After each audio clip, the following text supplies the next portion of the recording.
Kenny here with Gardening Simplified. It's February 3rd. It's about 41 degrees out here. And the groundhog, maybe he didn't see his shadow. Now I'm seeing my shadow. Of course, it's a day late. But it's been raining for about 3 or 4 days. Hazy, rainy. We like water, but we don't like too much. But we've had some really cool temperatures for us. Some's been below freezing, but the garden hadn't suffered. But figured I'd come out here. All our Victory Garden area up here at the top of our main garden's doing good. And of course, our main garden's doing good too. But being it's 41 degrees, but in a greenhouse, and the reason why I say a greenhouse is so good, of course, a lot of you don't have room or the finances to put in a really big one, but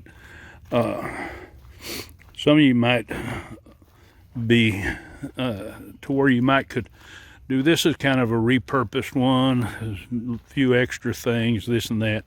You can see all the humidity in there, and the humidity is one of those things you have to kind of watch, because you get too much humidity and it can really cause a problem with your plants. Some plants like humidity, but humidity can be one of those things that can be detrimental to a plant, as far as it gives a good breeding ground for certain diseases, stuff like that.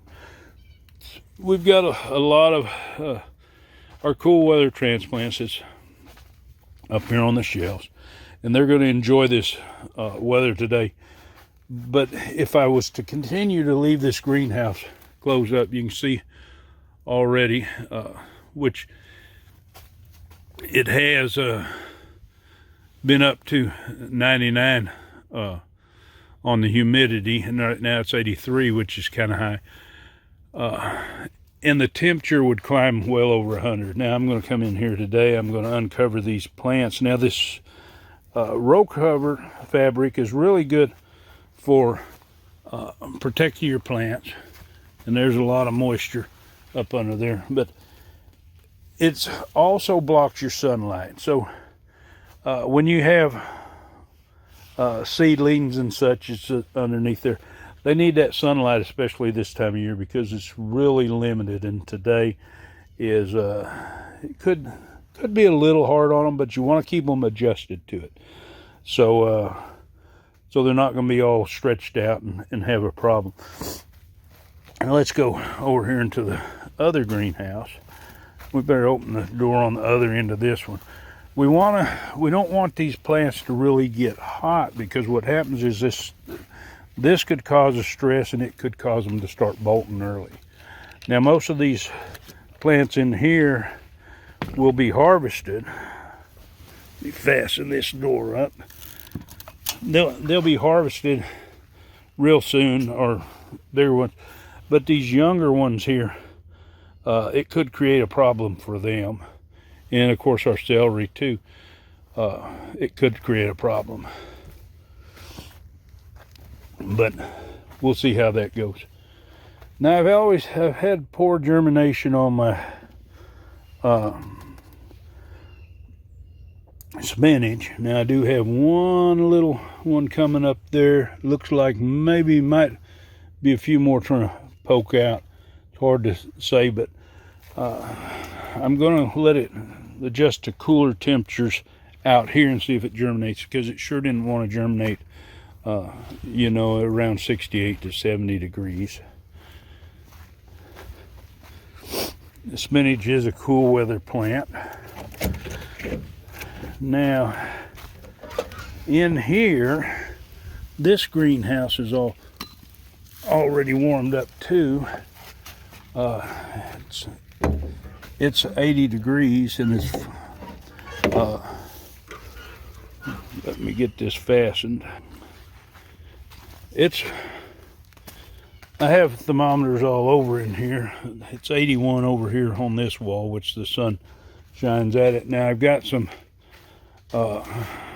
under here I've got my citrus trees, and we don't want to keep them too much under wraps, so we're gonna give them out. But you can see what I'm using for heat. Just little Christmas lights. I've got 5 strands of them going down through there. I'm gonna unplug those so we don't forget and get them too warm. But we also have a thermometer under here so we can watch it and keep getting it changed to where it's well, it might be too much moisture on it now. It's where the battery's dead, because I can't change it over. And definitely, I don't know Celsius, so, but it's at 21 Celsius. The low was 18. But anyway, like I say, the temperature in a greenhouse just really makes a difference on growth. Now with some light today, and like I say, I'm going to take this shade cloth off because it also blocks a lot of the light, because the sun is still coming across towards the south. So we don't want to block any extra sunlight from these plants. And like magic, the trees just popped out there. Now we've harvested all our fruit. We have a late Meyer lemon coming on here. All these flowers up here have bloomed. I don't know how much of what's going to stay there, because it's just not been it's been covered up quite a bit, and all that humidity doesn't do good for them. And I've been just kind of blowing on these flowers to pollinate them, and we don't have the bees and stuff in here that would be, but they're still blooming up a storm.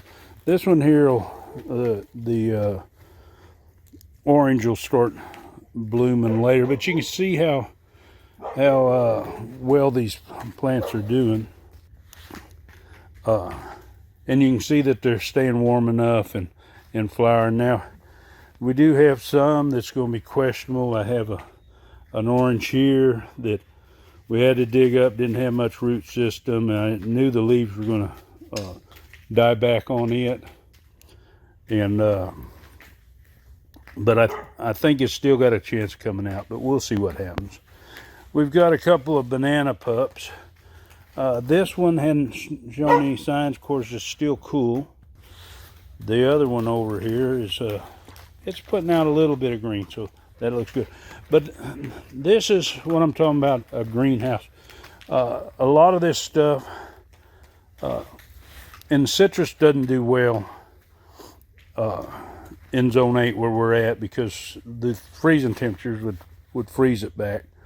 I mean, it might survive, but to a certain extent, a lot of these might stay down to 20, but when we had 9 degrees, it wouldn't. Definitely we wouldn't have rhubarb that looks like it's growing in the springtime. Now, this stuff it's really going good. It should be strong. In fact, we should be able to harvest off of these this year once we get them in the ground. And of course, all our fig trees. But that's one of the advantages. So like over here, we have some more little rhubarbs. These were grown from seed, just started this past winter, and they're doing good. And of course, some of our other propagations, like our pomegranates. But you can see how green and lush this is. But you really have, when you have a greenhouse, don't think that you can put something in the greenhouse and you don't have to deal with it, because it's just like anything. If you want good vegetables, you're going to have to do some kind of work. And out here in the greenhouse, one of the things is maintaining the temperature. Now you can spend a lot more money and you can get some automatic venting systems and automatic sides where they'll roll up and stuff like that. But you're gonna have to put the money in it. Now this one here with today, full sun, even though it's not going to get that warm outside, it's going to get warm in this greenhouse. Right now I'm looking at the temperature and it's saying 82. It's raised another degree just since we've started this. But anyway, it's just another way of gardening, extending the season. But understand it's not one of those things where you can just lay back and not have to do anything. And if you're interested in a greenhouse, or maybe you're thinking about getting one or building one, I'll try to put a link up there in the top to my do-it-yourself greenhouse here, to where we've repurposed a lot of stuff. But if you want to see more of my videos, of course, hit that subscribe, hit the bell so you'll be notified, and enjoy that garden.